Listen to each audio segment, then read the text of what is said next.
Hello students, आप सभी को मेरा प्रणाम। प्रोफेसर के क्लास में आप सभी का स्वागत है। स्टूडेंट्स, हाल ही में हमने शुरू किए हैं बेसिक हिंदी कोर्स। इस कोर्स का 10वां दिन है, यानी 10वीं कक्षा। और ऑलरेडी लास्ट क्लास से या लास्ट वीडियो में आपको प्रेजेंट टेंस सेंटेंस में किस तरह से सेंटेंस बनाना चाहिए आपको सिखाया हूँ। तो एक सब्जेक्ट वर्ड हो चुका है, मैं वो इस्तेमाल करके 4 सेंटेंस किस तरह से बनाते हैं वो आपको समझाया हूँ। और आज हम सब्जेक्ट वर्ड इस्तेमाल करके 4 सेंटेंस किस तरह से बनाते हैं वो आपको सिखाऊंगा। स्टूडेंट्स याद रखिए, प्रेजेंट टेंस में भी 4 प्रकार के सेंटेंस होते हैं। इंग्लिश में अगर बताना है या बोलना है तो या याद रखना है तो present indefinite tense, present continuous tense, present perfect tense, present perfect continuous tense.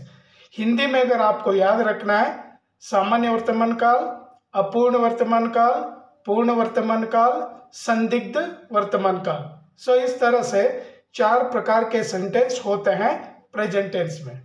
तो ये 4 प्रकार के सेंटेंस किस तरह से बनाना चाहिए आपको कल से ही पढ़ाना शुरू किया हूं और आप भी क्या याद रख लीजिए। स्टूडेंट्स, जो भी मेरे चैनल पर नए हैं सब्सक्राइब कर लीजिए और अनसब्सक्राइब मत करिए, क्योंकि ज़्यादा से ज़्यादा स्टूडेंट्स क्या अनसब्सक्राइब कर रहे हैं। कृपा करके आप ऐसा ना कर लीजिए। कम से कम 1000 के ऊपर तो क्या सब्सक्राइब होना चाहिए, तभी क्या हम लोग क्या आगे बढ़ सकते हैं। स्टूडेंट्स, अनसब्सक्राइब मत करिए और वीडियो को अंत तक देखें, क्योंकि बहुत ही क्या यूजफुल होने वाला है, खास करके स्टूडेंट के लिए और जो भी हिंदी लैंग्वेज सीखने वाले जो है बड़े लोग भी, उनके लिए भी क्या ये बहुत ही यूजफुल है। तो आज मैं सिखाऊंगा कि हम सब्जेक्ट वर्ड इस्तेमाल करके प्रेजेंट टेंस में 4 प्रकार के सेंटेंस कैसे बनाना है। ಸ್ಟೂಡೆಂಟ್ಸ್ ಯಾರೆಲ್ಲ ಹೊಸಬ್ರಿದ್ದೀರಾ, ಚಾನಲಲ್ಲಿ ನೋಡ್ತಾ ಇದ್ದೀರಾ, ಸೊ ಸಬ್ಸ್ಕ್ರೈಬ್ ಆಗೋದನ್ನು ಮರಿಬೇಡಿ, ಸಬ್ಸ್ಕ್ರೈಬ್ ಆಗಿ। ಸ್ಟೂಡೆಂಟ್ಸ್ ತುಂಬ ಜನ ಅನ್ಸಬ್ಸ್ಕ್ರೈಬ್ ಆಗ್ತಾ ಇದ್ದೀರಾ, ದಯವಿಟ್ಟು ಆ ಥರ ಮಾಡಬೇಡಿ, ಯಾಕೆಂದರೆ ತುಂಬ ಯೂಸ್ಫುಲ್ ಆಗಿದೆ। ನಾವು ಕಷ್ಟಪಟ್ಟು ವಿಡಿಯೋ ಮಾಡ್ತೀವಿ ನಿಮ್ಮ ಸಲುವಾಗಿ। ಸೊ ನೀವು ಈ ಥರ ಮಾಡಿದ್ರೆ ನಮಗೂ ಕೂಡ ಒಂಥರ ದುಃಖ ಆಗುತ್ತೆ। So don't do like this, subscribe ಆಗಿ। ಆಮೇಲೆ ವಿಡಿಯೋ ಕೂಡ ತುಂಬ ಯೂಸ್ಫುಲ್ ಆಗಿದೆ, ನೋಡ್ತಾ ಇರಿ। ಹಿಂದಿ ನಾನು ಕಲಿಸ್ಕೊಡ್ತೀನಿ ಅಂತ ನಿಮಗೆ ಪ್ರಾಮಿಸ್ ಮಾಡಿದ್ದೀನಿ, ಸೊ ಹಿಂದಿ ಕಲಿಸ್ಕೊಡ್ಲಿಕ್ಕೆ ಸ್ಟಾರ್ಟ್ ಮಾಡಿದ್ದೀನಿ। ಪ್ರೆಸೆಂಟ್ ಟೆನ್ಸಲ್ಲಿ 4 ಪ್ರಕಾರ ಸೆಂಟೆನ್ಸ್ ಇರುತ್ತೆ, ಅದು ಯಾವ ಥರ ಮಾಡಬೇಕಂತ ನಿನ್ನೆ ವಿಡಿಯೋಲ್ಲಿ ನಾನು ಕಲಿಸ್ಕೊಟ್ಟಿದ್ದೀನಿ। ಇವತ್ತು ಕೂಡ ಸಬ್ಜೆಕ್ಟ್ ವರ್ಡು ಹಮ್ ಯೂಸ್ ಮಾಡಿ ಹೇಗೆ ಸೆಂಟೆನ್ಸ್ ಮಾಡಬೇಕು 4 ಪ್ರಕಾರ ಸೆಂಟೆನ್ಸು ಅದು ಕಲಿಸ್ಕೊಡ್ತೀನಿ। ಆಮೇಲೆ ನೀವು ವಿಡಿಯೋ ಕೂಡ ತನಕ ನೋಡ್ತಾ ಇರಿ, ನಿಮ್ಮ ಫ್ರೆಂಡ್ಸ್ ಇದ್ದರೂ ಕೂಡ ಫ್ರೆಂಡ್ಸಿಗೂ ಹೇಳಿ, ಸಬ್ಸ್ಕ್ರೈಬ್ ಆಗೋದನ್ನು ಮರಿಬೇಡಿ। ಬನ್ನಿ ಸ್ಟೂಡೆಂಟ್ಸ್, ಇವಾಗ ನಿಮಗೆ ಬ್ಲ್ಯಾಕ್ ಬೋರ್ಡ್ ತೋರಿಸ್ತೀನಿ, ಬ್ಲ್ಯಾಕ್ ಬೋರ್ಡ್ ತೋರಿಸಿ ಬ್ಲ್ಯಾಕ್ ಬೋರ್ಡಲ್ಲೇ ಹೇಗೆ सेंटेंस ಮಾಡಬೇಕಂತ ಕಲಿಸ್ಕೊಡ್ತೀನಿ। सो आइए स्टूडेंट्स, आपको ब्लैक बोर्ड दिखाऊंगा और ब्लैक बोर्ड पर ही आपको सिखाऊंगा कि प्रेजेंट टेंस में हम सब्जेक्ट वर्ड इस्तेमाल करके किस तरह से सेंटेंस बनाना है या बनाते हैं। याद रखिए, किस तरह से बनाते हैं वो नियम अगर आप याद रखेंगे तो आपको हिंदी सीखने में ज़्यादा दिन क्या नहीं लगेंगे। तो आइए ब्लैक बोर्ड दिखाऊंगा।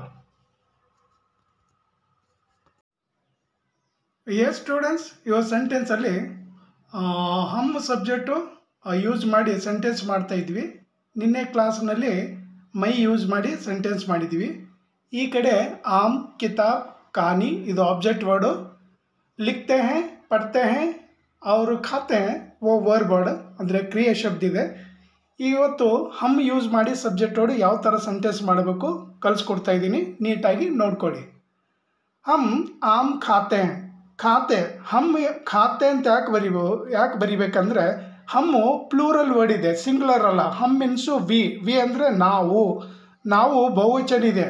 ಸೊ ಹಾಗಾಗಿ ಕ್ರಿಯೆ ಶಬ್ದ ಬಹುವಚನ ಬರಿಬೇಕು। ಹಮ್ ಆಮ್ ಖಾತೆ ಹ್ಯಾ, ಹೈ ಬರೆದ್ಬಿಟ್ಟು ಮೇಲುಗಡೆ ಡಾಟ್ ಕೊಡಬೇಕು, ಬಿಂದಿ ಕೊಡಬೇಕು. ಯಾಕೆ ಬಿಂದಿ ಕೊಡಬೇಕಂದ್ರೆ ಅದು ಪ್ಲೂರಲಲ್ಲಿ ಇದೆ. ಸಬ್ಜೆಕ್ಟ್ ವರ್ಡ್ ಪ್ಲೂರಲ್ ಇದ್ದರೆ ವರ್ಬ್ ವರ್ಡು ಪ್ಲೂರಲ್ಲೇ ಬರೀಬೇಕು. ಅರ್ಥ ಆಯ್ತಾ ಸ್ಟೂಡೆಂಟ್ಸ್? ಸಿಂಗ್ಲರ್ ಇದ್ದರೆ ಸಿಂಗ್ಲರ್. ನೆಕ್ಸ್ಟ್ ಹಮ್ ಆಮ್ ಖಾ ರಹೆ ಹೇ. ಇಲ್ಲಿ 2 ಅಕ್ಷರಗಳ ವರ್ಬ್ ವರ್ಡ್ ಇದ್ದರೆ ಸೆಕೆಂಡ್ ಸೆಂಟೆನ್ಸಿಗೆ ಥರ್ಡ್ ಸೆಂಟೆನ್ಸಿಗೆ ಒಂದೇ ಒಂದು ಅಕ್ಷರ ತಗೊಳ್ಬೇಕು. 3 ಅಕ್ಷರಗಳ ಶಬ್ದ ಇದ್ದರೆ 2 ಅಕ್ಷರಗಳು ತಗೊಳ್ಬೇಕು. ಇವಾಗ ಇಲ್ಲಿ 2 ಇದೆ, ಖಾತೆ ಹೇ, ಅದ್ರ ಸಲುವಾಗಿ ಕಂಟಿನ್ಯೂಸ್ ಅಲ್ಲಿ ಒಂದೇ ತಗೊಳ್ಬೇಕು. ಹಮ್ ಆಮ್ ಖಾ ರಹೆ ಹೇ, ರಹೆ ಮಾಡಬೇಕು, ರಹ ಅಲ್ಲ. ಸಿಂಗ್ಯುಲರ್ ಇದ್ದರೆ ರಹ ಮಾಡಬೇಕು. ಥರ್ಡ್ ಒನ್ ಹಮ್ ಆಮ್ ಖಾ ಚುಕೆ ಹೇ, ಚುಕೆ ಹೇ, ಖಾ ಚುಕೆ ಹೇ. ಹಮ್ ಆಮ್ ಖಾತೆ ಹೋಂಗೆ. ಫಸ್ಟಲ್ಲಿ ಯಾವ ವರ್ಬ್ ವರ್ಡ್ ಯೂಸ್ ಮಾಡಿದ್ದೀವಿ, ಫೋರ್ತ್ ಸೆಂಟೆನ್ಸಲ್ಲಿ ಅದೇ ವರ್ಬ್ ವರ್ಡ್ ಯೂಸ್ ಮಾಡಿ ಹೋಂಗೆ, ಹೋಗ ಅಲ್ಲ, ಹೋಂಗೆ ಮಾಡಬೇಕು. ಹಮ್ ಆಮ್ ಖಾತೆ ಹೋಂಗೆ. ಸೊ ಈ ಥರ ನೀವು ಸೆಂಟೆನ್ಸ್ ಮಾಡೋದನ್ನು ಕಲಿತ್ರೆ ಸ್ವಲ್ಪ ದಿವಸದಲ್ಲಿ ನೀವು ಹಿಂದಿ ಈಸಿಯಾಗಿ ಕಲಿಬೋದು. ಅರ್ಥ ಆಗ್ತಾ ಇದೆ ಸ್ಟೂಡೆಂಟ್ಸ್? ಇನ್ನೊಂದು ಸಾರಿ ನೋಡ್ಕೊಳ್ಳಿ ಯಾವ ಥರ ಬರಿಬೇಕಂತ. ಇವಾಗ ಒಂದು ವೇಳೆ ಇಲ್ಲಿ ಏನಾದರೂ ಹೆಸರು ತಗೊಂಡ್ರೆ, ಇವಾಗ ಲೋಗ್ ಅಂದರು, ಲೋಗು ಕೂಡ ಪ್ಲೂರಲ್ ಇದೆ. ಲೋಗ್, ಲೋಗ್ ಆಮ್ ಖಾತೆ ಹೇ, ಲೋಗ್ ಆಮ್ ಖಾ ರಹೆ ಹೇ, ಲೋಗ್ ಆಮ್ ಖಾ ಚುಕೆ ಹೇ, ಲೋಗ್ ಆಮ್ ಖಾತೆ ಹೋಂಗೆ.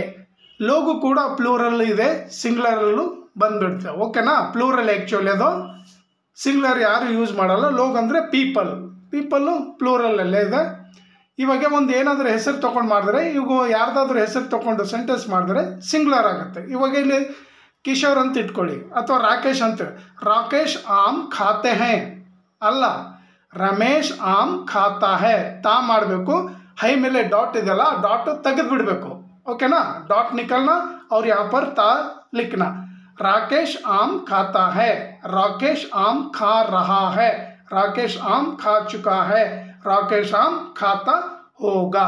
सो इस तरह से सिंगुलर और प्लूरल सब्जेक्ट वर्ड देख करके सेंटेंस बनाना होता है। तो इसीलिए आपको कह रहा हूँ कि पूर्ण रूप से क्या आप लोग जान लीजिए कि सिंगुलर और प्लूरल समझ कर क्या लिखना। स्टूडेंट्स सब्जेक्ट वर्ड सिंगुलर ಇದೆಯಾ ಪ್ಲೂರಲ್ ಇದೆಯಾ ಅದನ್ನು ನೋಡಿಕೊಂಡು ವರ್ಬ್ ವರ್ಡ್ಸ್ ಚೇಂಜ್ ಮಾಡ್ತಾ ಇರಬೇಕಾಗುತ್ತೆ।